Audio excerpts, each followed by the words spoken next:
మహాగణాధిపతయే నమః. సదాశివసమారంభాం శంకరాచార్య మధ్యమాం అస్మదాచార్య పర్యంతం వందే గురు పరంపరాం. శ్రీమాత్రే నమః. వైబ్రెంట్ భక్తి ప్రేక్షకులకి స్వాగతం. జూన్ 2024 సంవత్సరం సంబంధించి మాస ఫలితాలు తెలుసుకుందాం. ముందుగా ద్వాదశ రాశుల వారికి శుభాశుభ ఫలితాలు ఏ విధంగా ఉంటాయి అని తెలుసుకోబోయే ముందర ఈ మాసంలో అసలు గ్రహాల యొక్క సంచారం ఏ విధంగా ఉంటుంది అనేది తెలుసుకుందాం. ఈ మాసం మనకి రవి జూన్ 15వ తేదీన మిథునంలోకి ప్రవేశించడం అనేది జరుగుతోంది. అలాగే కుజుడు జూన్ 1వ తారీఖు మేషరాశిలోకి పగలు 3:37 ప్రవేశిస్తాడు. అలాగే బుధుడు కూడా జూన్ 14వ తారీఖున మిథున రాశిలోకి ప్రవేశించడం అనేది జరుగుతుంది. అలాగే గురువు మనకి ఈ మాసం అంతా కూడా వృషభ రాశిలో సంచారం చేయడం, అలాగే శని భగవానుడు కూడా మనకి కుంభరాశిలో సంచారం చేయడం, మనకి ఈ మాసాంతం తర్వాత అయిన శని భగవానుడు వక్రగతిని పట్టడం అనేది జరుగుతుంది. అలాగే శుక్రుడు కూడా ఈ మాసంలో అంటే జూన్ 12వ తారీఖున ఈయన కూడా మిథునంలోకి ప్రవేశించడం అనేది జరుగుతుంది. అలాగే రాహువు వచ్చి మీనంలోను, కేతువు వచ్చి కన్యలోను సంచారం. చంద్రుడు ఈ మాసమంతా కూడా ఉత్తరాభాద్ర నక్షత్రం నుండి మొదలుకొని మళ్ళీ మాసాంతానికి రేవతి నక్షత్రం వరకు ఈయన సంచారం చేయడం అనేది జరుగుతుంది. కాబట్టి ఈ నవగ్రహ సంచారాలను అనుసరించి ద్వాదశ రాశుల వారికి ఏ విధంగా ఉంది, వాళ్ళు ఎటువంటి పరిహారాలు చేసుకుంటే వాళ్ళకి అనుకూలంగా ఉంటుంది అనే విషయాన్ని తెలుసుకుందాం. ధనుసు రాశిలోకి మూల 1, 2, 3, 4 పాదాలు, పూర్వాషాఢ 1, 2, 3, 4 పాదాలు, ఉత్తరాషాఢ 1వ పాదము మనకి ధనుసు రాశిలోకి వస్తుంది. ధనుసు రాశికి రాశ్యాధిపతి వచ్చి గురువు.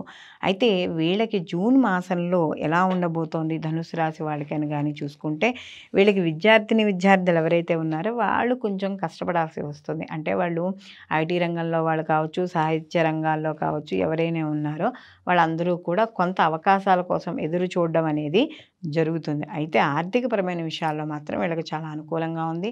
అలాగే ఎవరైనా విదేశీ విద్య కానీ లేదా విదేశీ పరంగా ఏవైనా ప్రయత్నాలు చేస్తుంటే అవి కొంత సమయం పట్టే అవకాశం అనేది, అంటే కొద్దిగా ప్రొలాంగ్ అయ్యే అనేది కనబడుతోంది. అలాగే వీళ్ళకి ఆర్థికపరమైన విషయాల్లో కాస్త పరిస్థితి అనేది కొంతవరకు అనుకూలంగా ఉండడం, కుటుంబ పరంగా ఏవైతే ఉన్నాయో కుటుంబ సభ్యుల వ్యవహారాల్లో అవి వాళ్ళు మీకు ఏవైతే పనులు చేస్తున్నారో అంటే వ్యాపార పరంగా కావచ్చు, ఉద్యోగపరంగా కావచ్చు, ఏదైనా మీరు సొంతంగా ఏదైనా సంకల్పించిన కార్యక్రమాలు ఉంటే వాటికి మాత్రం ఈ కుటుంబ సభ్యుల యొక్క సహాయ సహకారాలు పూర్తి స్థాయిలో వీళ్ళకి పొందడం అనేది జరుగుతుంది. అలాగే ఇక్కడ కొంత ఏదైనా స్థిర చరాస్తులు కొనుగోలు చేసే విషయాల్లో వాటిల్లో కూడా కొంత ఎవరినైనా అనుభవజ్ఞుల యొక్క సలహాలు తీసుకుని ముందుకు వెళ్ళడం అనేది మంచిది. అలాగే ఉద్యోగాల్లో ఏవైతే ఒడిదుడుకులు ఉన్నాయో అవి కొంత ఒడిదుడుకులు అనేవి ఏర్పడతాయి. ఎందుకంటే గురుబలం లేదు. అంతేగాని తొందరపడి పై అధికారులను ఏదైనా అనడం ఇలాంటివి చేయడం ద్వారా ఉద్యోగాలలో ఇబ్బంది పడే అవకాశం ఉంది. లేదా ఉద్యోగాలలో కొంత ప్రెషర్ అనేది ఎక్కువగా ఉంటుంది. అయినా సరే కాస్త ఓపిక బట్టి వ్యవహరించడమే తప్ప అక్కర్లేని నిర్ణయాలు తీసుకోవడం ద్వారా మళ్ళీ వేరే ఉద్యోగం రాకపోవడం, మళ్ళీ తద్వారా ఆర్థికంగా ఇబ్బంది పడడం ఇలాంటివన్నీ ఉంటాయి. కాబట్టి ఇలాంటి వ్యవహారాల్లో కాస్త ఉద్యోగపరమైన విషయాల్లో కూడా జాగ్రత్త వహించుకుంటూ ఉండాలి.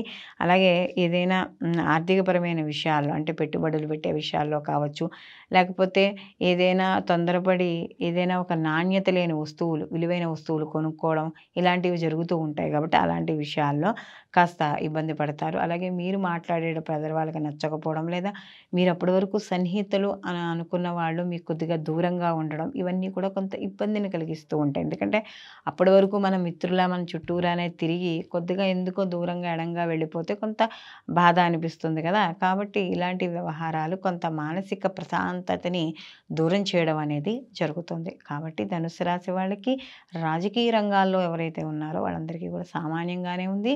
అలాగే వీళ్ళకి మొత్తం మీద భార్యాభర్తల విషయాల్లో కావచ్చు, సంతానపరమైన విషయాల్లో వాటిల్లో సమాజపరంగా అంటే ఏమైనా భాగస్వామి వ్యాపారం ఇలాంటివన్నీ ఉంటాయి కదా, ఇలాంటి వాటిల్లో కూడా చిన్న చిన్న ఉడుదుడుకులు ఏర్పడడం, భార్యాభర్తలు అయితే ఒకరినొకరు కాస్త మాటలు అనుకోవడం ఇలాంటివన్నీ కూడా జరిగే అవకాశం అనేది కనబడుతోంది.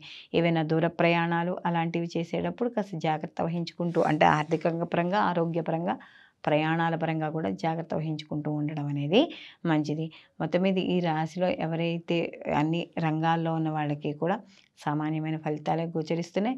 వీళ్ళు మరిన్ని మంచి ఫలితాలు పొందడానికి ప్రతి నిత్యము కూడా గురుచరిత్ర పారాయణ చేసుకుంటూ ఉండడం, లేదా గురువులను ఆశ్రయించడం, మనకి ఈశ్వరారాధన ఇవన్నీ కూడా రెట్టింపు ఉత్సాహాన్ని ఇవ్వడం. కాస్త శని భగవానుడు అనుకూలంగా ఉన్నాడు కాబట్టి కొంతవరకు మీకు అనుకున్న పనులు ఆలస్యమైనా కూడా ముందుకు వెళ్ళడం అనేది జరుగుతుంది. సర్వేజన సుఖినో భవంతు. లోకా సంస్థ సుఖినో భవంతు.